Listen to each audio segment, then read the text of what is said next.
everyone. Welcome to the Glow Podcast. I am here today with a very exciting guest. I have Adam from Wave on Health, and I'm very excited to talk to him. But before we get started there, if you are new here, we are Tailored Marketing, and we partner with organizations in healthcare, longevity, and the wellness space to fuel growth through strategic marketing and sales strategies. So if you are interested, drop a comment below. Adam, thank you so much for coming on. I'm super excited to talk to you. If you would, I would love if you would just kind of go ahead and give a little bit of an introduction so the listeners know who you are. No, I appreciate that, Taylor.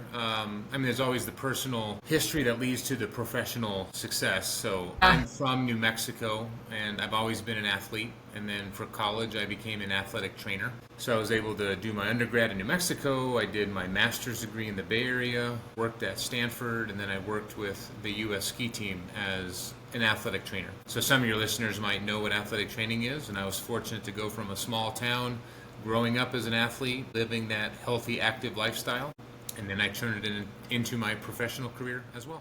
Awesome. Yeah, no, that's super, super cool. I feel like your personal career is so interconnected with professional for most everybody. Anyone who's like passionate about what they're doing, that's typically how it works. And so could you just kind of tell anyone who's not familiar with Wave on Health kind of a little bit more about how your athletic training background has kind of connected you to this new venture with Wave on Health? Yeah, there's always the why behind every really good story. And being an athletic trainer, obviously at the highest level, but then I was also a board member. The National Athletic Training Association is broken up into now 11 districts. So I'm in New Mexico, that's the Rocky Mountain Athletic Trainers Association, and I was their treasurer, which then put me on a national board of a committee. And that's really when I started to recognize that our profession has an amazing value. And really what that value is, we're the athlete's advocate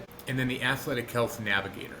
So if any of the listeners were an athlete, either in high school, college, or they made it to the pro level, everyone knows what athletic training is. And then if you weren't an athlete, it might be totally new to what we're even talking about. So athletic training is an allied healthcare profession. It's now a master's degree. You have to get nationally certified, and then in most states, you have to have a state licensure. So when I talk about that athlete advocacy and navigation perspective, it's kind of been stuck within institutional sports, high school, college, pro. And when I talk about the why and what I realize being at the highest level, athletic trainers are supporting athletes in their community. Sometimes they work with families for 15 to 20 years, right? There might be their kids, then they have cousins, and then maybe their mom and dad and their aunts and uncles will ask the athletic trainer for help. That was really the inception of there's a really big opportunity to connect athletes and athletic trainers with basically a concierge athletic health service in a way that's never been done before. Because at the core of what we're offering is people just want access to advice and support.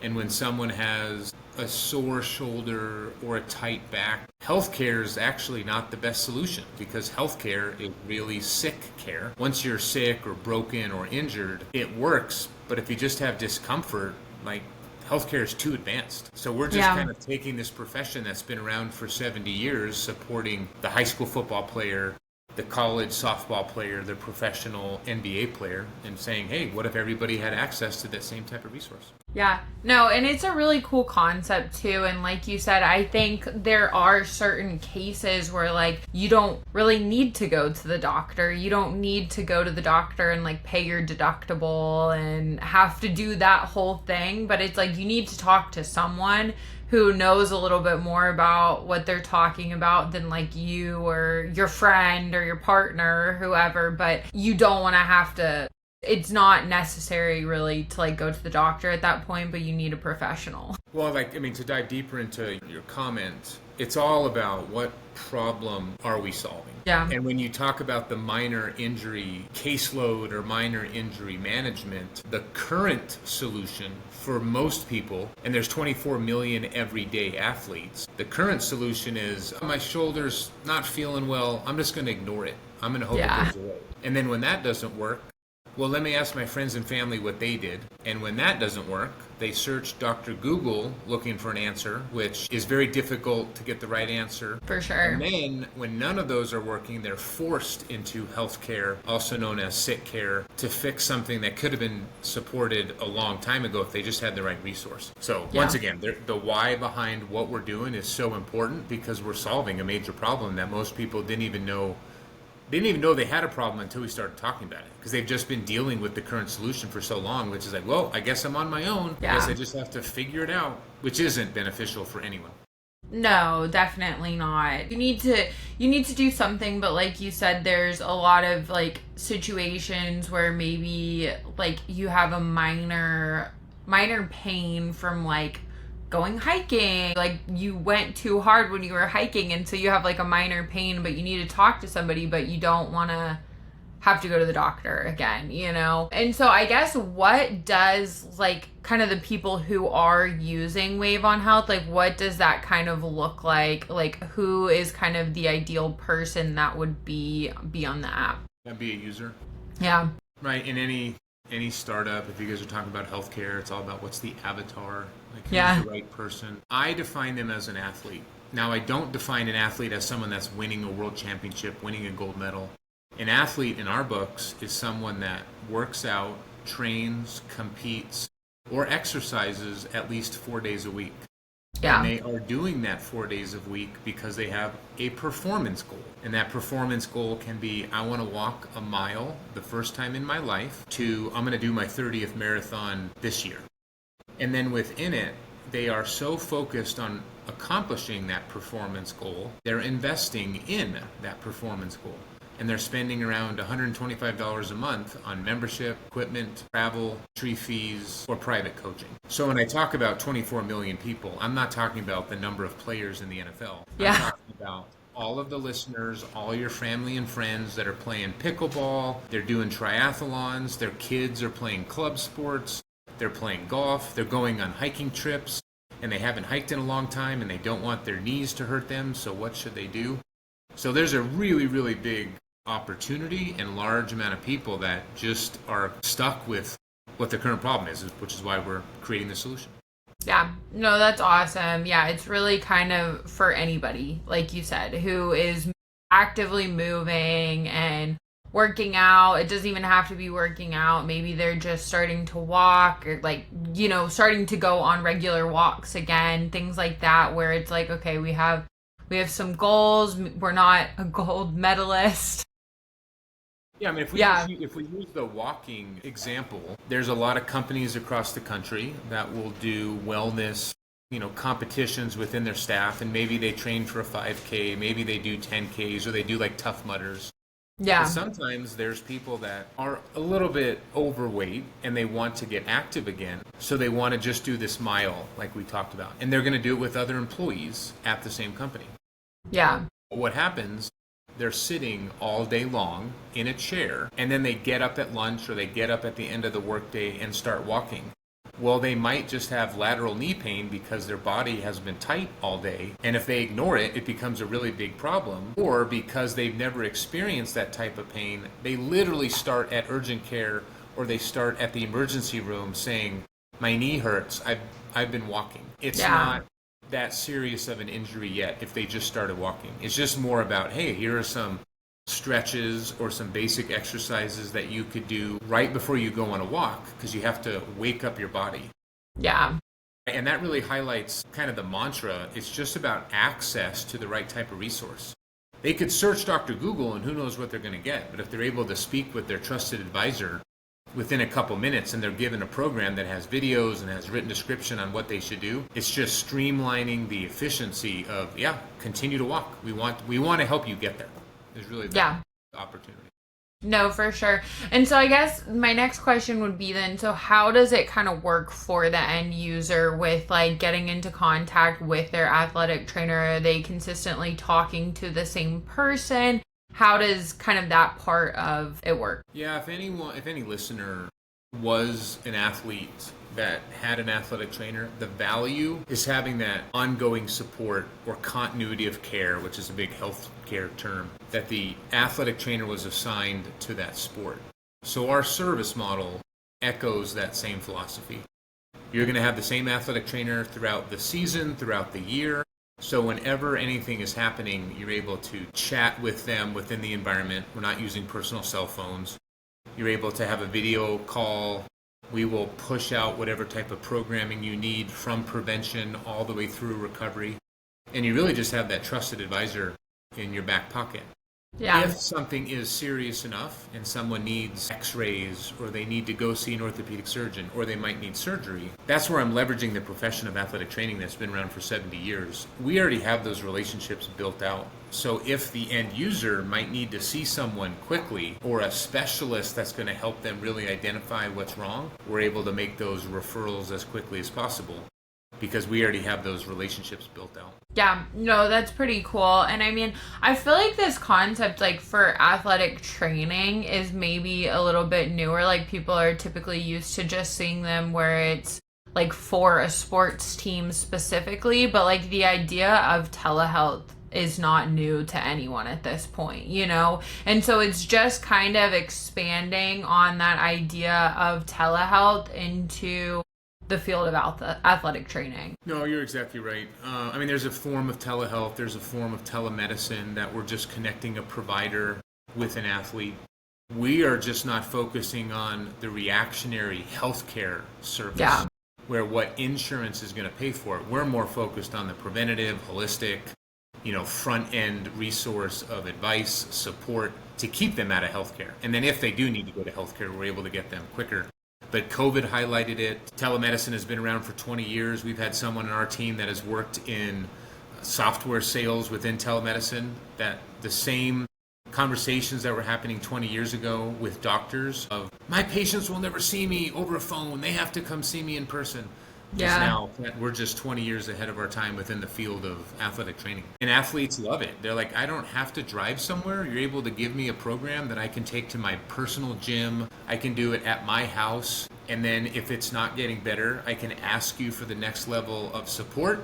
And then if that's not working, then you're able to get me to the ultimate end game within the healthcare system. That's a win-win. So there's a lot of value behind it.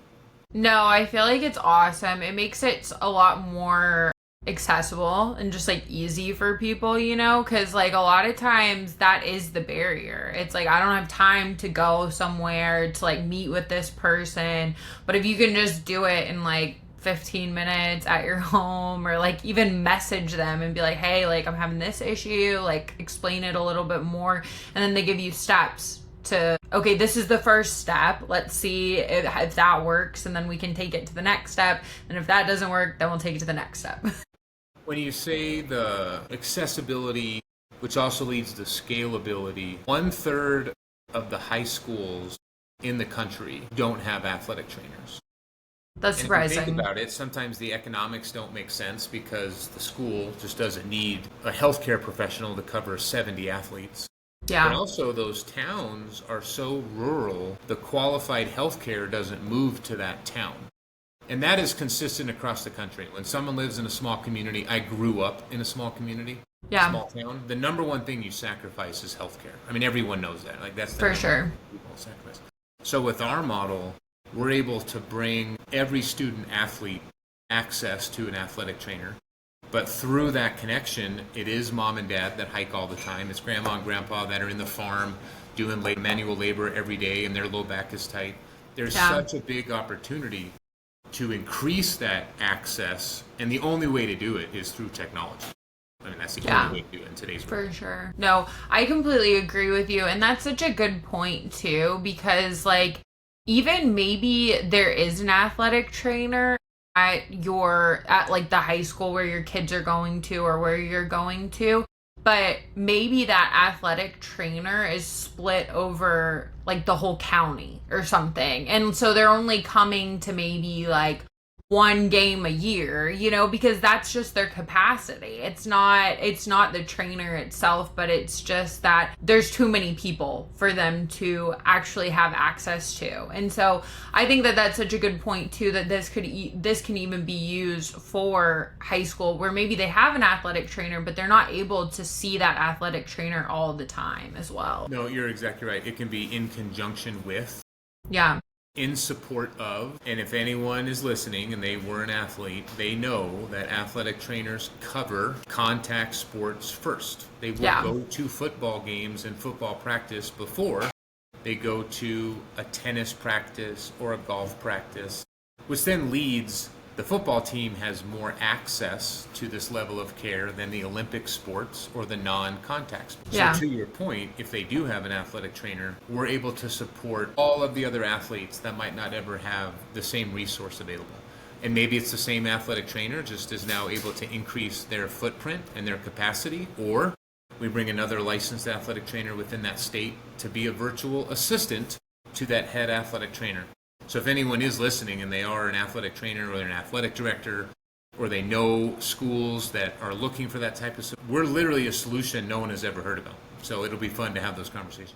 Yeah, well, and I think what you said too, even like, so if an athletic trainer, say they're focused on the football program, they can come on your app and then they're able to communicate with the students who are at the same school, who maybe are on like the baseball team or, you know, whatever. And sometimes it's just about efficiency of scheduling appointments for that baseball player, like you mentioned, or the swimmer, the golfer, the tennis player, to come into the athletic training room when they're available. Yeah. Because if any of the listeners were in the athletic space, they know when all the practices end at the exact same time, it's chaos in the athletic training room. Yeah. So there's going to be a lot of athletes that just don't get the time with the athletic trainer because they're all trying to go at the same time. But if they're able to space it out accordingly throughout the day or the week, they're going to get that quality one-on-one time. But a lot of the front-end, lower caseload management can be done virtually. They don't have to see them every single time in person. Because in person isn't scalable. There's only so many hours in the day. Whereas technology allows one athletic trainer to support many athletes. Whereas in person is one-to-one. It's not scalable.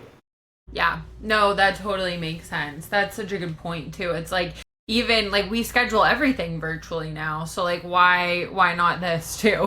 Yeah. Well, so the other thing, I've said this lately, everyone is spending money under a convenience fee model.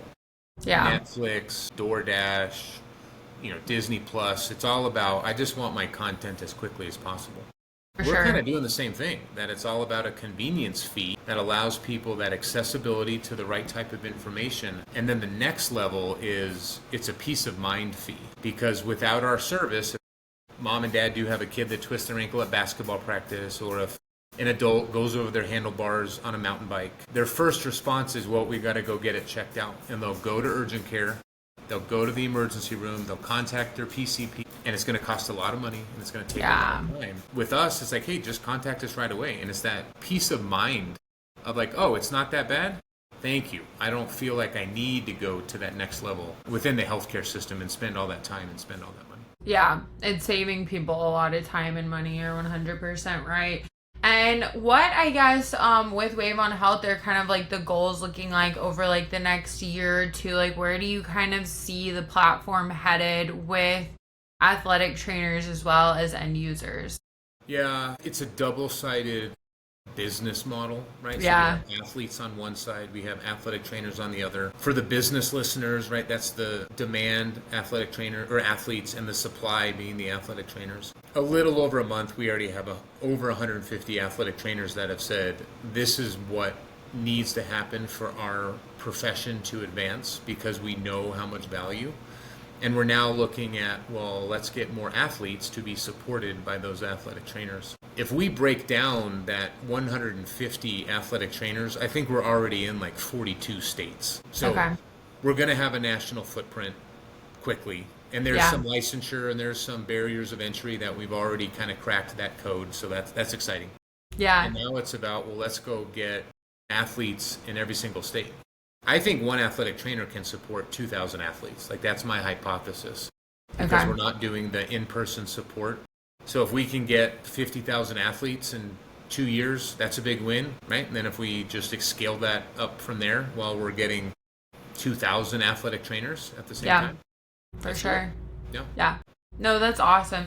Well, and then also the thing is too, like with the athletic trainers that you're bringing on, they potentially may already have an audience that is going to be like, okay, well, if this is the easiest way to get in contact with you, then let's do it. And this works good for me too. So it's kind of just like getting the word out there as well with the athletic trainers that are on the platform, especially if they are in, say, like a school. I mean, all of them are in a community.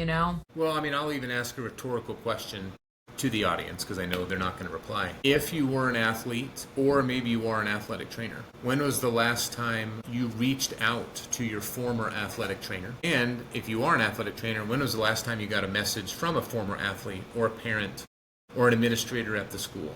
And it happens tens of thousands of times across the day. That we are that trusted resource, and if they build that trusted relationship with the athletic trainer when they were healthy, that's a very different personal relationship than when someone is injured and then it's a patient-provider relationship. Yeah. But just athletic training is in this weird space that no one has ever figured out how to scale, and technology is obviously the way to do it. But there are thousands of athletes that are always asking their athletic trainer for support. The trainer does it for free. Yeah. And they're nice and they're compassionate, and I don't want to disrupt that relationship. But there are a lot of people that will pay for that convenience fee and that peace of mind component of, that's all I got to do right now? Great. Let me go do it. And then they're able to compete in that golf tournament that weekend. They're able to go on that trip to Kona for the Ironman. There's a lot of different benefits that will come out of just that early intervention of supporting that athlete. Yeah, no, I completely agree with you. I think that if you asked most people too, if they would be willing to pay for that advice, they would say yes, because you understand how the world works. Yeah. I mean, I'll give you, and this is another perspective, because if some people are unfamiliar with the profession of athletic training, that's totally justified because we've been kind of stuck within institutional sports. Hypothetical scenario, one of our athletic trainers is a gold medal winning athletic trainer with USA women's basketball in Paris. Wow. And she's in Florida. And there's a licensure thing, so we'll just talk about Florida. Yeah. Now, every youth female basketball player from 13 to 20 would have access to her. And the only way they would ever have access to her before was they had to be part of USA Basketball or they were a friend and family member. So they were able to get her. And she wants to help more basketball players be successful, continue to play the sport that they love. So that connectability has never really been possible, that we're bringing that super high level sports experience and knowledge and expertise to the recreational athlete. Yeah. No, that's super, super cool because you're getting access to care that you wouldn't have had the access to before. And she's probably, one of the leading athletic directors and the athletic trainers in the US. So it's now all of these women who play basketball, like you said, they have access to talk to her and they wouldn't have before. Yeah, just think of mom and dad. What? Yeah. You get to talk to her? Yeah. That's amazing, right? It's almost like a shock and awe. How yeah. is this even possible? No, that's super, super cool. And there will be other people on there like that as well that maybe they're specialized in skiing or mountain biking or, baseball, softball, whatever it is. And so they're getting access to the best as well too. Yeah, just another big example is the sport of ultimate frisbee. We have an athletic trainer that works with 2 professional sports, covers every type of tournament and club team under the sun. And ultimate frisbee is just one of those under the radar sports that's growing. Yeah. So to have that same level of support is really going to help those athletes play the sport that they love to compete with. Yeah, no, that's super, super awesome. And I would love for you to share with everybody where is the best place to find you if there are any athletic trainers or athletes that are listening that are kind of interested in learning more. Where is the best place to learn more about Wave on Health? Yeah, and the easiest place is obviously the website, waveonhealth.com. Very simple. Okay. And then once you enter it, the fork occurs where you can be an athletic trainer, you can be an athlete, you can be an organization. You'll find the pathway. There's a Start Now button. And then once you sign up, you're kind of put in the appropriate channel. And that my contact is in there, adam@waveonhealth.com if you want to get in contact with me. But I love talking about this stuff. I talk with athletic trainers every day. I talk with sports organizations. So if any listener wants to pick my brain or if there's the possibility to collaborate, the only way to make this happen, it's got to be a group effort. So if someone does have a lot of value that they want to chat with me about, please reach out. Awesome. Yeah, and I'll put everything in the show notes too, so everyone has easy access to it with those links. But thank you so much for coming on and sharing more about this. And I'm super excited for you. I think you're doing something super awesome. So thank you. No, thank you. I appreciate it.